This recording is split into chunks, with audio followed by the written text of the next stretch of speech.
साथियों, आप सभी का प्रकाश की राह चैनल में स्वागत है।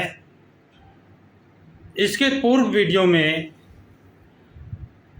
सिद्धार्थ गौतम के बचपन और शिक्षा के विषय में जानकारी उपलब्ध कराई गई थी। आज उनके प्रारंभिक जीवन के लक्षणों के संबंध में बताया जा रहा है। साथियों, सिद्धार्थ गौतम को जब कभी समय मिलता तो अपने पिता के खेतों में जाता और वहाँ काम नहीं होता तो वह किसी एकांत स्थान में जाकर ध्यान मुद्रा में बैठ जाता, अभ्यास करने लगता था। उसके मानसिक विकास के लिए सभी प्रकार की शिक्षाएं तो दी जा रही थी, किंतु उसे एक क्षत्रिय के योग्य सैनिक प्रशिक्षण प्रदान करने में भी कोई कोर कसर नहीं छोड़ी जा रही थी। शुद्धोधन को इस बात का पूरा ध्यान था कि कहीं ऐसी गलती ना हो कि सिद्धार्थ में मानसिक गुणों का ही विकास हो और वो पुरुषत्व में पिछड़ जाए। सिद्धार्थ स्वभाव से कारुणिक था। वो ये पसंद नहीं करता था कि एक आदमी दूसरे आदमी का शोषण करे। एक बार वह अपने कुछ मित्रों सहित अपने पिता के खेत पर गया हुआ था। वहाँ उसने देखा कि मजदूर खेत जोत रहे हैं, बांध रहे हैं, पेड़ काट रहे हैं, किंतु तपती धूप में उनके तन पर पूरे कपड़े भी नहीं हैं। वह उस दृश्य को देखकर द्रवित हो उठा और अपने मित्रों से कहा,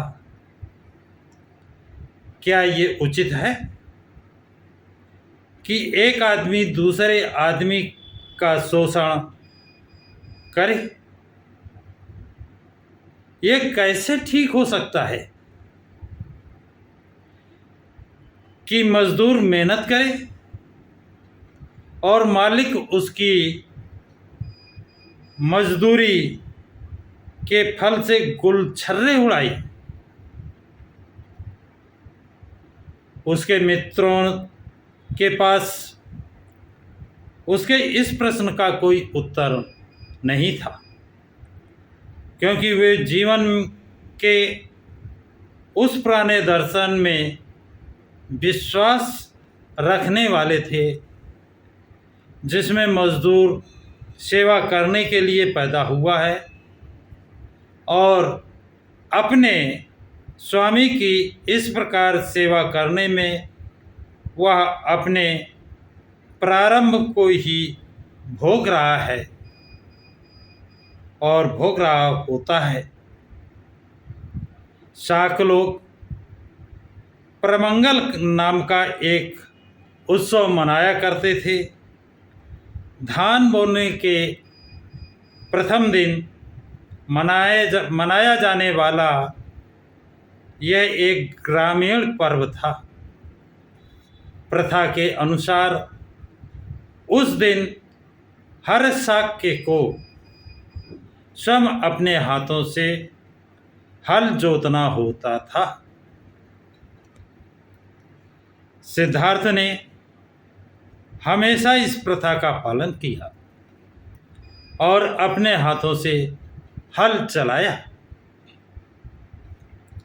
यद्यपि सिद्धार्थ विद्वान था, फिर भी उसे शारीरिक श्रम से तनिक भी घृणा नहीं थी।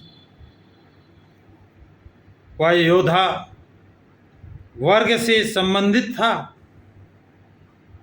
और उसे धनुष चलाने तथा अन्य शस्त्रों का प्रयोग करने की शिक्षा मिली थी, लेकिन वो किसी भी प्राणी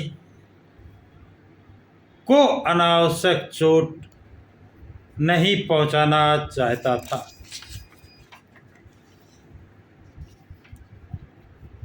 वह शिकारियों के साथ जाने से भी मना कर देता था। उसके मित्र कहा करते थे, क्या तुम्हें शेरों से डर लगता है?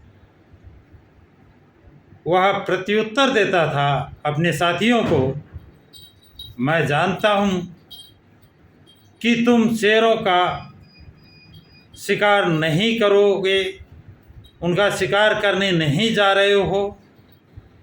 तुम हिरन, खरगोश जैसे निर्दोष जानवरों को ही मारने जा रहे हो। शिकार के लिए ना सही। तब उसके दोस्त कहते थे कि शिकार के लिए ना सही, कम से कम ये देखने के लिए ही आ जाओ कि तुम्हारे मित्रों का निशाना कितना अचूक है। वो कहते, सिद्धार्थ इस तरह के निमंत्रणों को भी यह कहकर अस्वीकार कर देता था कि मैं निर्दोष पशुओं का वध होते देखना भी पसंद नहीं करता। सिद्धार्थ की इस प्रवृत्ति से प्रजापति गौतमी बहुत चिंतित रहती थी। वह उनके साथ तर्क करते हुए कहती, तुम भूल गए हो कि तुम एक क्षत्रिय हो और लड़ना ही तुम्हारा कर्तव्य है। युद्ध कौशल तो शिकार के माध्यम से ही सीखा जा सकता है, क्योंकि शिकार करके ही तुम सीख सकते हो कि किस प्रकार ठीक ठीक निशाना लगाया जा सकता है। योद्धा के लिए शिकार ही प्रशिक्षण भूमि है। तब सिद्धार्थ बहुधा गौतमी से पूछा करता था, लेकिन माँ, एक क्षत्रिय को क्यों लड़ना चाहिए? और गौतमी उत्तर दिया करती थी, क्योंकि यह उसका कर्तव्य है। सिद्धार्थ उनके उत्तर से कभी संतुष्ट नहीं होता था।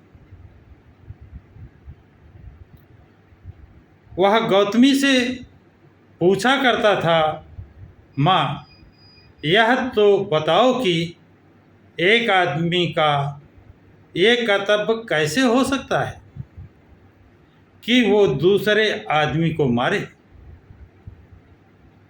गौतमी तर्क देती, यह मनोवृत्ति एक सन्यासी के लिए ही ठीक हो सकती है, लेकिन क्षत्रिय को तो अवश्य ही लड़ना चाहिए। यदि क्षत्रिय नहीं लड़ेगा तो राज की सुरक्षा कौन करेगा? लेकिन माँ, यदि सब क्षत्रिय परस्पर एक दूसरे से प्रेम करें तो क्या बिना किसी को मारे वे राज की सुरक्षा नहीं कर पाएंगे? इस पर गौतमी उसे उसके ही निर्णय पर छोड़ देती थी। साथियों, आज का कृत्य इतनी ही। आगे देखने के लिए, आगे क्या होता है जानने के लिए लगातार देखते रहें। यदि ये दी गई जानकारी अच्छी लगे तो लाइक शेयर और सब्सक्राइब अवश्य करें। जय भीम, नमो बुद्धाय।